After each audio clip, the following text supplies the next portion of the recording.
Hello दोस्तों, welcome to Diwakar physics. चलिए इस वीडियो में हम कुछ प्रैक्टिकली देखेंगे गिटार के बारे में, और गिटार बेस्ड जो आईसीएसई में क्वेश्चंस है कॉन्सेप्ट में, तो इसमें मैं बताऊंगा। ठीक है, तो सबसे पहले जो मेन क्वेश्चन है कि गिटार हैज़ 6 स्ट्रिंग्स और different number of strings with different thickness. ठीक है, ये पहला क्वेश्चन है जो बहुत बार आ चुका है आईसीएसई में। तो आप देख सकते हैं यहाँ पर कि जैसे 6 स्ट्रिंग्स है यहाँ पर, है ना। तो ये सबसे जो नीचे है ये थिन स्ट्रिंग है ना। तो थिन स्ट्रिंग को यदि हम प्लग करेंगे तो देखिए एकदम श्रील साउंड आ रहा है, और ऐसे ही फिर ऊपर जाते जाएंगे तो क्या हो जाएगा, देखिए साउंड चेंज हो रहेगा, है ना। फ्लैट साउंड आ गया या ग्रेव साउंड आ गया।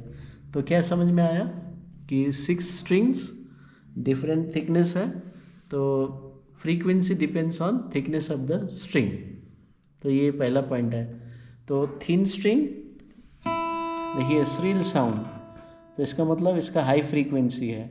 तो frequency is inversely proportional to the thickness, यानी कि थिकनेस कम है तो फ्रीक्वेंसी ज़्यादा है।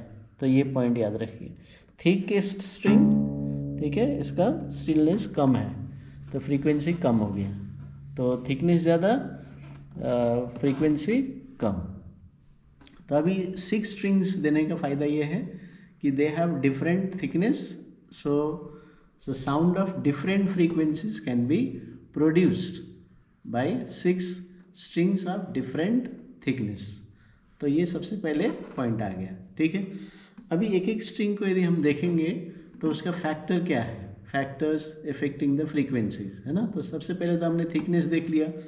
तो एक है थिकनेस, थिकनेस यानी कि रेडियस ऑफ द स्ट्रिंग के हिसाब से भी बोल सकता है, थिकनेस के हिसाब से भी बोल सकता है। तो ये याद रखिएगा। तो अभी हम दूसरा फैक्टर में देखते हैं लेंथ। अभी जैसे स्ट्रिंग है, यहाँ से लेके देखिए यहाँ से लेकर यहाँ तक जो है स्ट्रिंग रखा गया है ना। तो अभी ये टोटल लेंथ हो गया। तो चलिए एक स्ट्रिंग को प्लग करके देखेंगे। ठीक है, तो यहाँ पर मैं प्लग करता हूँ, तो ये हो गया, है ना। साउंड आपने फॉलो किया। अभी मैं ये जो है फ्रेड में दबा देता हूँ यहाँ पर, तो क्या आ रहा है, देखिए साउंड में डिफरेंस आ गया। फिर मैं यहाँ यदि प्रेस करता हूँ, देखिए साउंड में डिफरेंस आ रहा है। मैंने क्या किया, यहाँ पर प्रेस करने से ये अभी जो लेंथ ऑफ द स्ट्रिंग है यहाँ से लेकर यहाँ तक है, तो एक्चुअल लेंथ यहाँ से लेकर है, लेकिन अभी मैं यहाँ पर यदि प्रेस कर देता हूँ इस फ्रेट में, तो अभी सिर्फ इतना ही लेंथ वाइब्रेट कर रहा है। तो जिसकी वजह से ना वो उसका साउंड दूसरा आ रहा है ना। देखिए, और यदि मैं ज़्यादा नीचे आ जाता हूँ तो और जो है श्रिलनेस बढ़ रहा है, यानी कि लेंथ कम हो रहा है तो श्रिलनेस बढ़ रहा है, फ्रीक्वेंसी बढ़ रहा है। तो frequency is inversely proportional to length. ठीक है, तो लेंथ कम करेंगे तो फ्रीक्वेंसी बढ़ जाएगा। फ्रीक्वेंसी बढ़ गया है, इसका मतलब लेंथ कम लिया गया है for a given stretched string.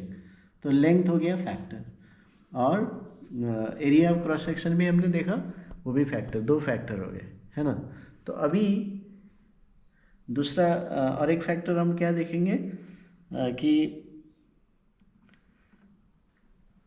Tension. अभी इसको, ये स्ट्रिंग्स देखिए फुल्ली टाइटन्ड है ना, टाइट किया हुआ है ना। यहाँ पर पेग्स दिए हैं तो ये पेग से टाइट करता है। तो यदि हम इसको टाइट स्ट्रिंग लेते हैं तो ज़्यादा फ्रीक्वेंसी आएगा। ठीक है, तो अच्छे से फ्रीक्वेंसी यानी कि अच्छे से वाइब्रेशन होगा। अब इसको यदि हम लूज कर देंगे तो क्या होगा, वो थोड़ा लूज होने की वजह से वाइब्रेशन उसमें थोड़ा कम हो जाएगा। ठीक है, तो इसलिए उसका फ्रीक्वेंसी कम हो जाएगा। तो frequency is directly proportional to square root of tension. याद रखिए, टेंशन मैंने कितना स्ट्रेच किया हुआ है। तो ये हो गया आपका फैक्टर। और दूसरा और एक फैक्टर है, मटेरियल के ऊपर भी डिपेंड करता है। तो 4 फैक्टर आपको याद करना। तो डायरेक्ट फैक्टर बेस्ड क्वेश्चन आ सकते हैं, और आपको जैसे लेंथ कम किया गया तो फ्रीक्वेंसी क्या होगा, लेंथ बढ़ा देंगे तो फ्रीक्वेंसी क्या होगा, टेंशन बढ़ा देंगे तो क्या होगा। तो ये सब बेस्ड में भी जो चेंज जो फैक्टर है उसके ऊपर भी क्वेश्चन आ सकते हैं। तो ये हो गया 2 क्वेश्चन, है ना। एक फैक्टर्स आपने देख लिया और क्यों 6 स्ट्रिंग्स इसमें दिए गए हैं, तो ये देख लिया। अभी और क्वेश्चन ये है कि यहाँ पर जो ये गिटार है ना, तो यहाँ पर एक हॉलो बॉक्स दिया है। देखिए यहाँ पर हॉलो बॉक्स दिया है और ये जो स्ट्रिंग्स है यहाँ पर कट किया है उसको, ठीक है। तो अभी क्वेश्चन है कि why is hollow box provided in guitar और स्ट्रिंग इंस्ट्रूमेंट्स, ठीक है। अभी क्या होता है, जैसे ये हम प्लग कर रहे हैं कोई भी स्ट्रिंग, तो देखिए लाउड साउंड आ रहा है। क्यों? क्योंकि ये जो स्ट्रिंग्स वाइब्रेटिंग और vibrating strings will force the air molecule inside the box, ये याद रखिए। और the air molecules in the box will vibrate with greater amplitude. तो एम्पलीट्यूड बढ़ जाएगा क्योंकि देखिए बहुत बड़ा है, तो इसलिए एम्पलीट्यूड बढ़ने से फिर क्या होगा, लाउडनेस बढ़ जाता है। तो इसलिए हमें देखिए लाउड साउंड हम सुन पाते हैं। और यदि यही 6 स्ट्रिंग्स को यदि सिंगल लॉग में यदि रख दें और वाइब्रेट करें तो साउंड तो प्रोड्यूस होगा लेकिन लाउड साउंड नहीं आएगा।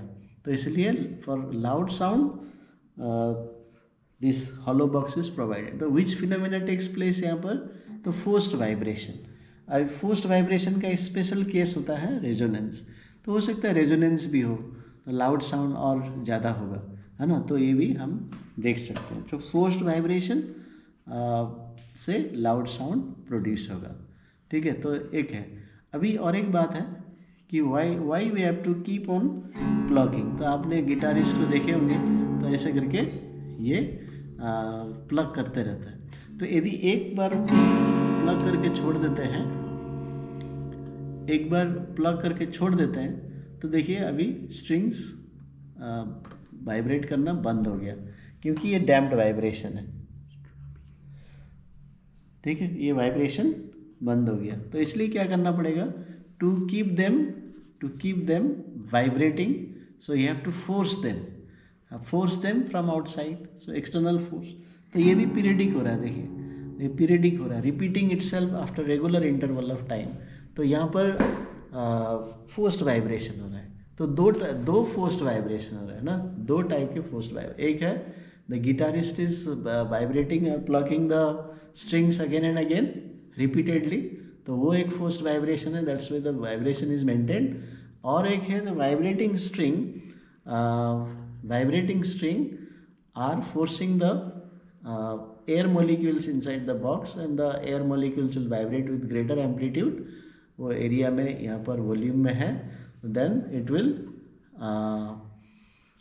will produce loud sound, ठीक है। तो 2 टाइप का फोर्स्ड वाइब्रेशन है। तो एक है स्ट्रमिंग, जैसे रेगुलरली जो guitarist up and down plug करते रहते हैं, वो है एक forced vibration, that's why vibration is maintained. तो यहाँ से हमें फोर्स्ड वाइब्रेशन का डेफिनेशन भी पता चलता है, the vibration which can be maintained by the external periodic force, है ना। तो ये समझ में आता है। और हॉलो बॉक्स के अंदर जो लाउड साउंड प्रोड्यूस होता है ना, वो भी फोर्स्ड वाइब्रेशन है और उसमें एट टाइम्स रेजोनेंस भी हो सकता है। तो ये सब क्वेश्चंस फैक्टर्स तो जितना मैंने अभी बताया, तो ये आपके आईसीएसई में है, तो इसी बेस्ड में क्वेश्चन आ सकते हैं। तो आप अच्छे से रिवाइज कीजिए और इस वीडियो को दोबारा देखिए ताकि आपको पूरे जो है एट अ स्टेज आपको अच्छे से और समझ में आ सके और आप खुद भी नोट बना सकते हैं। तो इस तरह से आप गिटार बेस्ड क्वेश्चन कोई भी क्वेश्चन आने से आप लिख पाएंगे। Thank you very much.